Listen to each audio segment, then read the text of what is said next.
Good morning, everyone.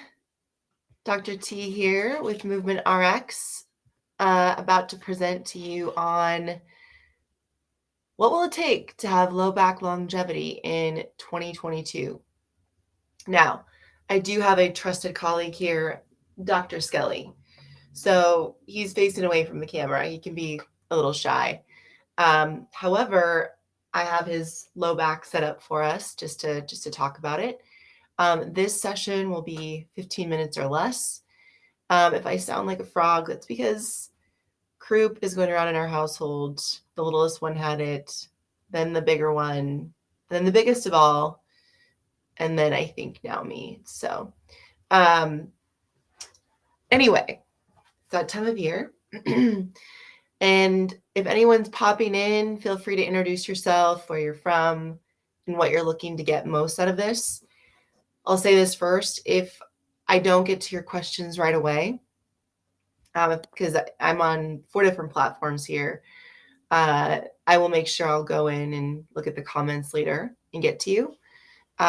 This whole 15 minutes is to share with you like what's possible for you. And then if you want the accountability and the follow-up and the follow-through, which most of us need coaches too, people need guidance and accountability. We have a mindfulness and movement experience starting January 12th. And that link is in the write-up. And I will also put it in the comments after this. So I'm just going to do a quick check. Hello, everyone coming on. Feel free to introduce yourself, where you're from. Hold on here. I see myself. That's here on. All right. So, all right, good stuff. So again, if you want to introduce yourself, great, and where you're from and what you're looking forward to with this, let me know. But let's get this party started. So why am I tying in mindfulness with low back longevity? Well, the two actually go hand in hand. So there's been a lot of research actually around low back pain, low back issues, and how it does. There's a very much an emotional health component to it. Actually, most injuries, there's an emotional health component, but especially the low back. The low back is kind of our center of our universe, right? If you think of like the center of our body, it's pelvis, lower back. And when we sit all day, how we run, everything kind of hinges on that. So that's kind of why the low back can be the biggest problem. Area of our body that can be the biggest problem. That's why 8 in 10 adults over the course of a lifetime have some kind of back issue. So what I want to talk about, there's 3 things that make up low back longevity. And one of them very much includes the mindfulness. But the mindfulness isn't just, so when I spoke about emotional health, mindfulness isn't just about emotional health, right? It's being aware of the mind and body, both. The mind and body, for those of you that aren't aware, are very much connected, right?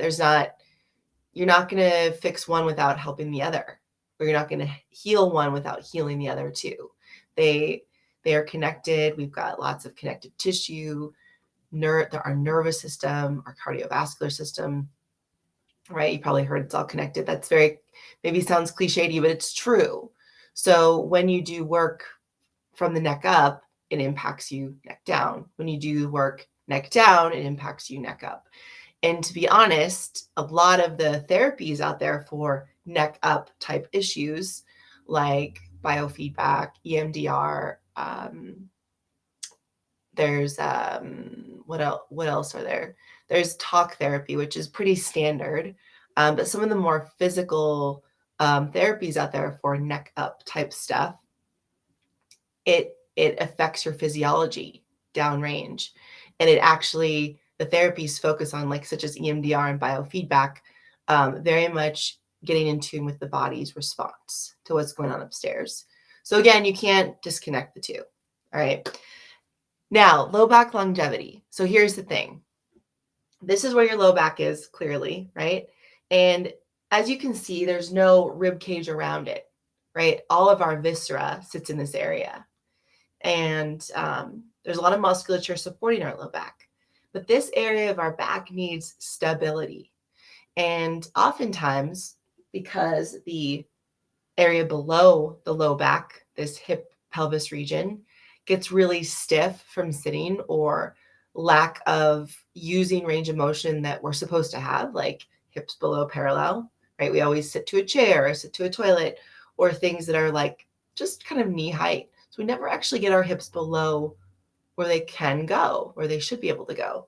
So when this area, pelvis, hips, get stiff, right? Or this area, this thoracic spine, which is above the low back where the rib cage is that protects the lungs and the heart, gets stiff, what gets affected? The low back. It's kind of like the middle child, right? This is annoying. This is annoying. The bigger brother, the littler sister kind of get annoying, and who gets the fault for all of the things they do? Well, the middle child. Anyway, so the low back is that. So it needs stability. This area, which means it needs control of movement. It needs some strength.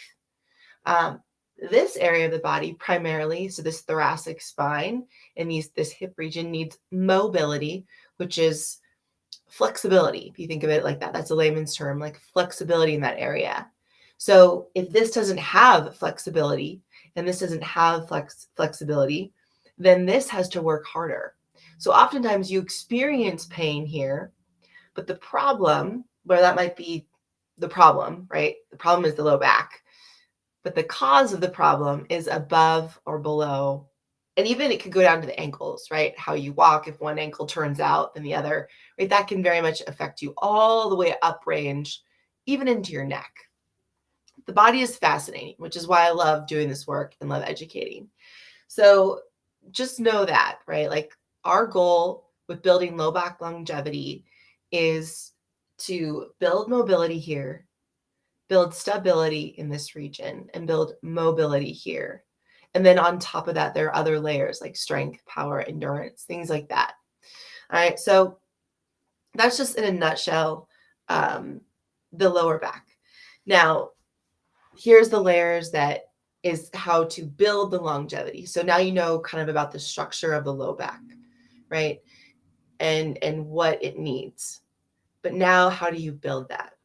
So there's three things that kind of are indicators of injury, right? So previous or predictors of injury. Not to say this is going to get you injured, but these are predictors. These are research predictors. So one of them is that you have asymmetries, right? If there's any major asymmetries in your body, asymmetry, we all have asymmetries, like differences side to side. But if there's some really big ones, it can impact areas of your body, and one major area is your low back. Like if you've had abdominal surgery, or you were a pitcher for 15 years, right? Or like a one-sided dominant athlete, or you always punch with your right arm or write with your right arm, or anyway, there's these situations in our life where we can build up these gross asymmetries. We don't even know it, large asymmetries. So that's one. The other one is, have you had previous injury before, right? Have you been injured before here or above or below? That's also a predictor, right? If you've been injured before and your cycle is, oh, I injured my low back, I'm going to rest for 2 weeks, lay off, pick my feet up, chill, ice, do all that stuff. And then you go back to doing what you're doing.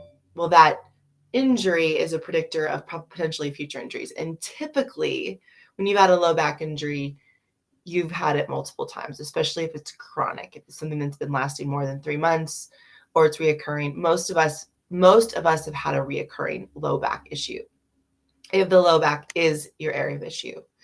All right. So, and I'll tell you a little bit about my experience in a second. And then the other one is programming. So oftentimes when people go through that cycle of low back pain, lay off it, then they jump right back into whatever they were doing before, right? Maybe it's they go back to doing the RX and CrossFit, or go back to 1-rep maxing, or crushing it on the Peloton bike with the Warrior Group, whatever it is, right? Versus easing back into it at an appropriate speed and progression. So again, asymmetries, previous injury, and then poor programming, or lack thereof programming. And believe me, I am someone who's been there. I've had major sacroiliac joint issues in my life. I was a pitcher for 15 years. And just, I'm very dominant on my right side. So, and now I love to lift weights. I like to run when it's not really icy outside here in Durango. But like, this area of my body was very much impacted, and it impacted my lower back. And so that previous injury is a predictor for me. And that asymmetry I built up in my body is a predictor of injury. So I'm always keeping it at bay and always working to build more symmetry and to strengthen this area and pay attention to it, because I know I've had previous injury here. All right. So that's the first layer, is identifying those three things. Have you had poor programming in your life? Have you had asymmetries? Do you have a previous injury? And building awareness in those areas. So like the first layer of healing isn't jumping right back into a regular workout you've done with that you've always done, because you're going to get what you always got. You probably have heard that quote. It's actually becoming aware of, okay, you know what? I had an injury here, 5 years ago, something to be scared of. But because I've had that injury, now I need to be kind of pay attention to, how do I protect my lower back when I lift heavy? How do I protect my back when I lift up my kids? What is the best way to protect my lower back? Like this level of awareness versus, cognitive dissonance. Like I'm just not going to pay attention to it because I look fine, I'm lifting heavy and maybe it'll hurt me again in the future, but whatever, I'll focus on it then. Right? That's not actually a healthy mentality. Paying attention and being aware, some of these injuries can be like our best ways to improve our life. They can make us better people, more aware in our life, more aware of how we can take care of ourselves. Because our low back, to be honest, if it starts to hurt you over time and you don't pay attention to it, can impact your quality of life. And maybe for some of you out there, that's already happening. So this level of awareness, where are your asymmetries, right? How do you find that out? Well, take an assessment. On our platform, we actually have an assessment. Everyone that goes through our mindfulness movement experience, or members that go through any of our programs, do an assessment. And there's 11 pieces to it. There's an emotional perception of emotional health, pain, as well as physical movement. We look at you from head to toe. But knowing, right? Knowing is half the battle. Knowledge is power. Like knowing where your asymmetries are is really helpful. Then you can start to work on them. This is the mindfulness piece, bringing awareness to what is going on and paying attention to it, and not seeing it as a crutch, but seeing it as like a gift. Oh my gosh, now I get to take care of my lower back, and by taking care of it, I'm going to have an improved quality of life, and I'm going to do things I probably never had confidence to do before because of this lower back issue. So that's the first thing. The second thing is, so that's layer one, is building awareness, right? And the mindfulness and meditation help you do that. Meditate or not, mindfulness in general, just the practice of being present, which to me is what life is about.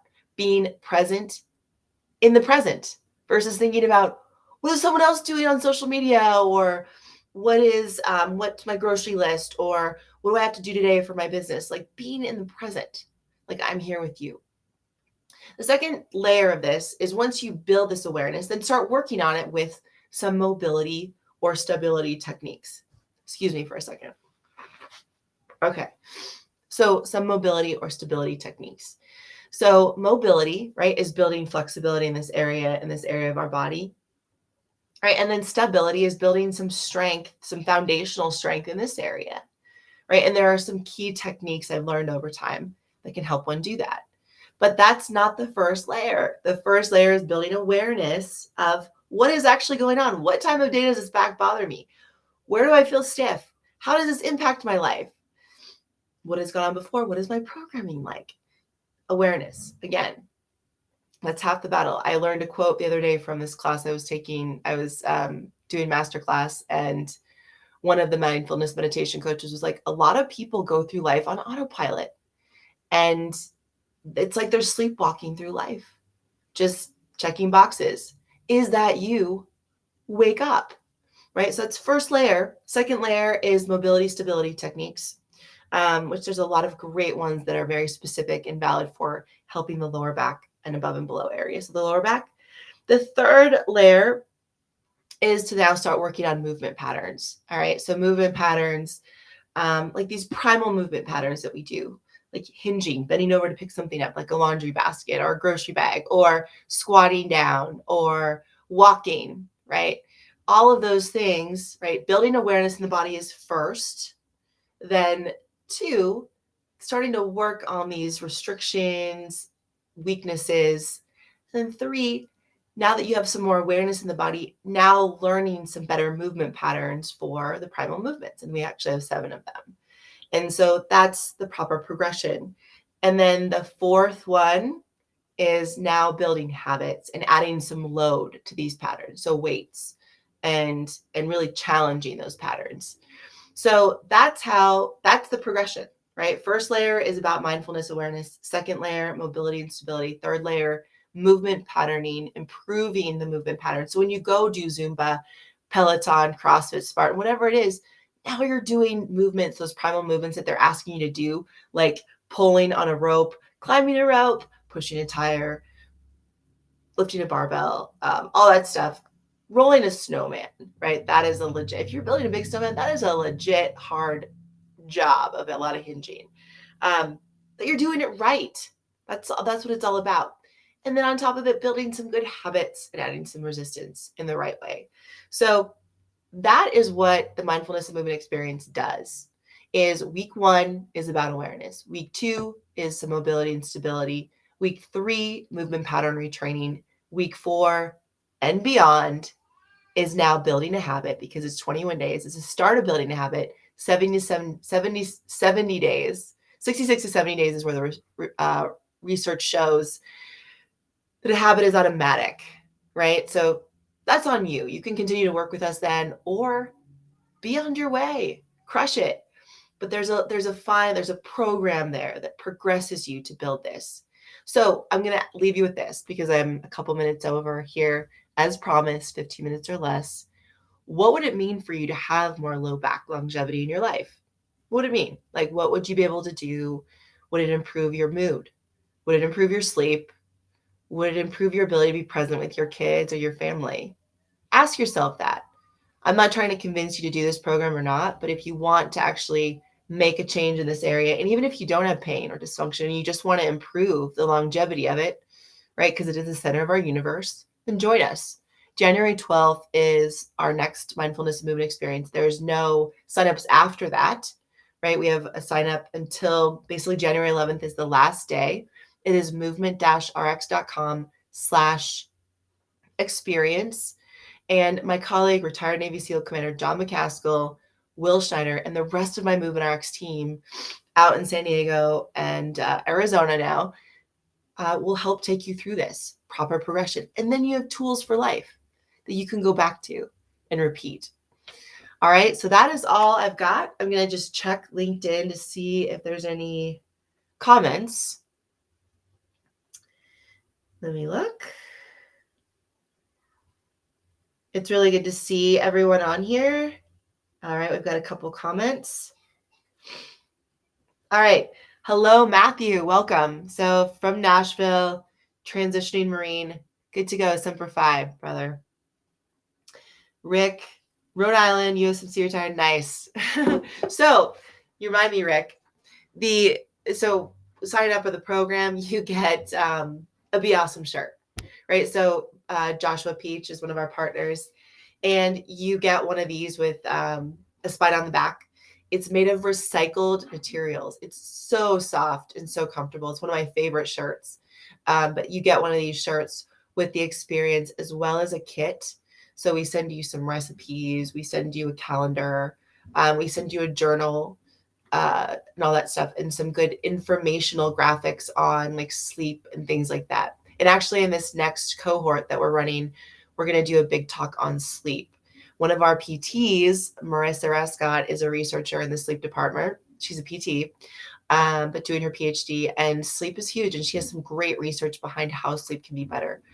And we also have Chef Nikki Ledford, who will be teaching some good recipes and ways to kind of create good goals around food and build a good food lifestyle versus like going to a diet for this new year. Right? Let's make this 2022 our best year, right? There's nothing holding us back from doing that. The only one holding us back is ourselves. So join us. Again, it's movement-rx.com/experience. John will pair. The rest of my team would love to see you and work with you. And I guarantee you'll see some improvement in your life and improved function and have tools to take with you for the rest of your life. Have a good one, Semper Fi Marines, and everyone else out there listening.